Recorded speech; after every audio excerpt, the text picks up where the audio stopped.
किसी के साथ ऐसा फ्रॉड हुआ हो, अकाउंटिंग टीम देखेगी। प्लीज बी अवेयर, कोलैब के नाम पर क्रिएटर स्कैम करते हैं, उन्हें भी ये समझना चाहिए।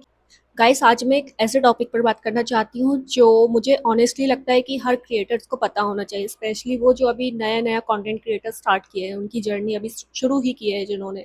जब आपको ब्रांड के मैसेज आना स्टार्ट हो गए हैं या फिर आप वेट कर रहे हो पहला ब्रांड कोलैब आने का, क्योंकि सोशल मीडिया में ना सब बस ये दिखाते हैं मुझे पीआर मिल गया, ब्रांड ने गिफ्ट भेजा है, पर कोई भी उसकी रियलिटी नहीं बताता। इसलिए आज मैं आपसे क्रिएटर टू क्रिएटर बात करूंगी। कोई फैंसी टिप्स नहीं है, कोई मोटिवेशनल वीडियो नहीं है, सिर्फ जो रियलिटी है वो मैं बता रही हूँ।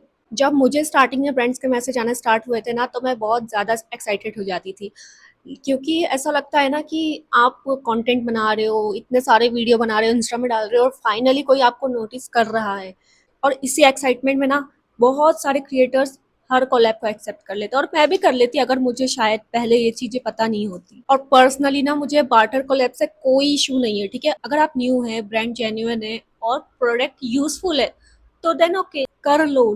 लेकिन प्रॉब्लम तब स्टार्ट होती है जब क्रिएटर्स को लगता है कि हर बार्टर कोलैब को एक्सेप्ट कर लो। नहीं, ऐसा नहीं होता है। सिर्फ इसीलिए कि प्रोडक्ट फ्री है इसका मतलब ये नहीं कि हर प्रोडक्ट अच्छा है और यूजफुल है आपके लिए। देखो, एग्जांपल के लिए जैसे ब्रांड आता है, ठीक है, आपको 500 700 1000 का आपको प्रोडक्ट उसने भेजा है, और वो आपसे कह रहा है कि मुझे बदले में 2 रील चाहिए, या 1 रील 2 स्टोरी, या 2 स्टोरी 1 रील, रॉ वीडियो चाहिए, प्रीव्यू चाहिए। अब तुम खुद सोचो कि एक रील बनाना इतना इजी है क्या? मतलब उसमें आपको पूरा टाइम देना होता है, ठीक है, उसको एडिट करो, पहले तो शूट करो। एक बार में वो एग्री भी नहीं करते, ठीक है। कभी कभी ऐसा होता है कि आप वॉइस ओवर दे रहे हो, कभी नहीं दे रहे हो, कभी बोलते हैं कि नीचे टेक्स्ट ऐड करो, कभी बोलते हैं कि ये टेक्स्ट को हटा के जो हमने दिया है वही वाला ऐड करो, फिर बोलते हैं कभी कि इसको आगे पीछे करो, टेक्स्ट को भी बोलते हैं वो। तो इतना सारा तुम तामझाम कर रहे हो एक वीडियो के लिए, और वो वीडियो जो तुम्हारे लिए यूजफुल भी नहीं है, बहुत टाइम जाता है। तो पर्सनली मुझे तो एक वीडियो के लिए, जो उस प्रोडक्ट के लिए जो यूजफुल भी नहीं है, ठीक है, उसके लिए हर कोलैब को एक्सेप्ट करना मुझे वर्थ इट नहीं लगता है। आपको मैसेज करेंगे congratulation you have been selected, तो सबसे पहले तो एक्साइटमेंट को साइड में रखो और चेक करो कि वो ब्रांड रियल है या नहीं है, जेन्यून है या नहीं है। उसके रिव्यू चेक करो, उसकी उसको देखो कि उसकी साइट है या नहीं है, और ये भी देखो कि लोगों ने जो उसमें कमेंट किया है वो फेक है कि रियल है। क्योंकि बहुत बार ना फेक कोलैब के नाम पर क्रिएटर स्कैम करते हैं, और वो आपसे ये भी बोलेंगे कि इसकी रजिस्ट्रेशन फी पे करो, या फिर उसका प्रोसेसिंग चार्ज दो, या फिर शिपिंग चार्ज दो। और वो कोलैब कभी आता ही नहीं, वो ब्रांड एकदम से गायब हो जाएगा। किसी भी ब्रांड के लिए ना पैसे मत भेजना, कोई भी शिपिंग चार्ज हुआ कुछ भी मत देना, क्योंकि ब्रांड आपको पे करेगा, आप ब्रांड को पे नहीं करोगे।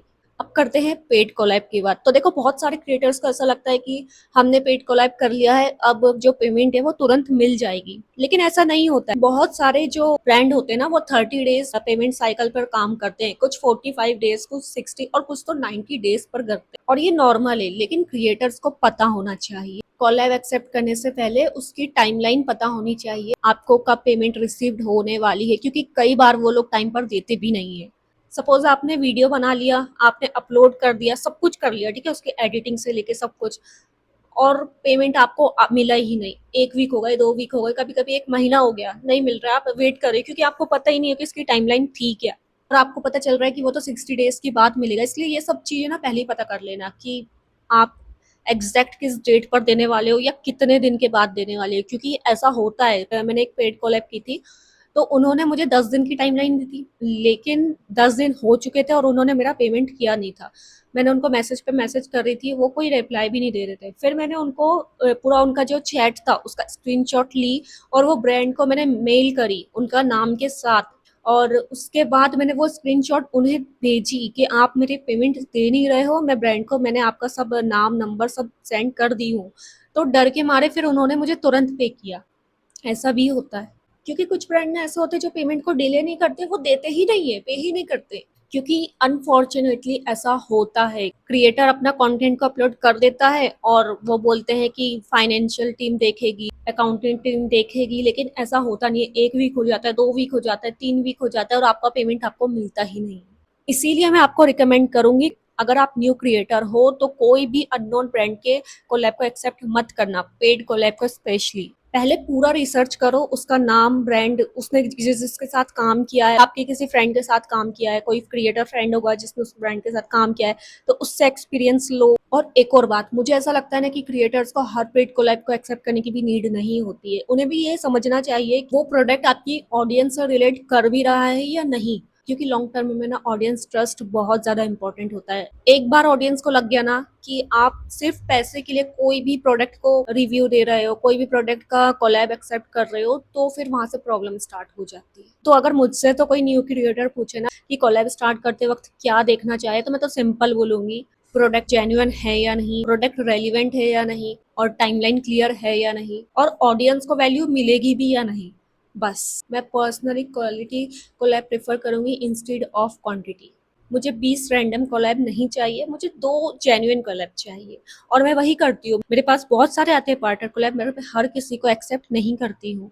पेड भी आते हैं, बट मैं देखती हूँ कि वो मेरी प्रोफाइल के साथ जा रहा है नहीं जा रहा है, मेरे किसी काम का है नहीं है, क्योंकि मेरे ऑडियंस को भी ट्रस्ट होना चाहिए कि मैं जो जिस चीज़ का मैं कोलैब कर रही हूँ, रिव्यू दे रही हूँ, वो ट्रस्ट वर्दी है भी या नहीं। तो अगर आप न्यू क्रिएटर हो और आपको ब्रांड के मैसेजेस आना स्टार्ट हो गए हो, तो प्लीज एक्साइटमेंट में सबको यस मत बोल देना।